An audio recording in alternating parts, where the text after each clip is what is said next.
সালামু আলাইকুম। আজকে রেসিপি হইল গি তুষা। দেখিয়া কেউ করিও না গুসা। তে আর চলুকা দেখাইলাই আমার তুষা সিন্নি রানবার আয়োজনটা। আসলে এই সিন্নিটা করছেন আমার লাগা বাসার এক ভাবিয়ে। তাই নতুন ঘর বানাইরা।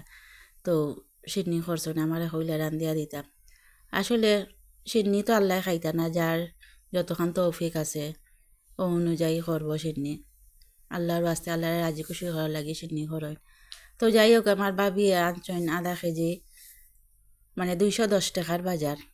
আধা কেজি ময়দা, আধা কেজি চিনি, আধা কেজি তেল, আর ডালচিনি, এলাচি, কিশমিশ, তেজপাতা মিলাইয়া 210 টাকার বাজার। তো ফলে আমি তুষা চিনি শিরাটা করে লইমু।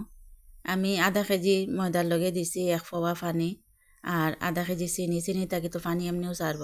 আর দিলাইলাম ডালচিনি, এলাচি, কিশমিশ আর তেজপাতা দিয়ে আমি শিরাটার জাল করিয়া আগুনটা নিবাইয়া রাখি দিম। এরপরে একটা ডেকবো আমি চুলাত দিলাইমু তেল, আধা কেজি তেল সম্পূর্ণটা লাগতো না, মনে হোক 100 গ্রামের মতো রইব। এরপরে শিরাটার মাঝে আমি সামান্য একটু গোলাপ জল দিছি গেরানোর লাগে। এদিকে আমি তেলটা গরম হওয়ার পরে ময়দাগুন চাড়ি দিছি, আর লগে সামান্য দিছি 1 কাপের মতো সুজি। এখন আমি ময়দাগুন ধরে বালা করে বাজমু, আর তুষা চিনিটা ওই লগে বাজার উফরেও মজা।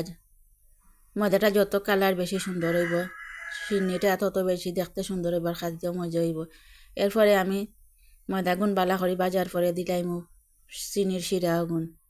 তো দিয়া একটু বালা করে লাড়া লাগবো। আর তুষার চিনি লাড়াটা কিন্তু খুবই কষ্ট। তো দেখো আমার তুষার চিনিটা হয়ে গেছে। সকল বালা দরকার সুস্থ থাকার, আমার বাবির লাগি দোয়া করবা সকলে। আল্লাহ হাফিজ।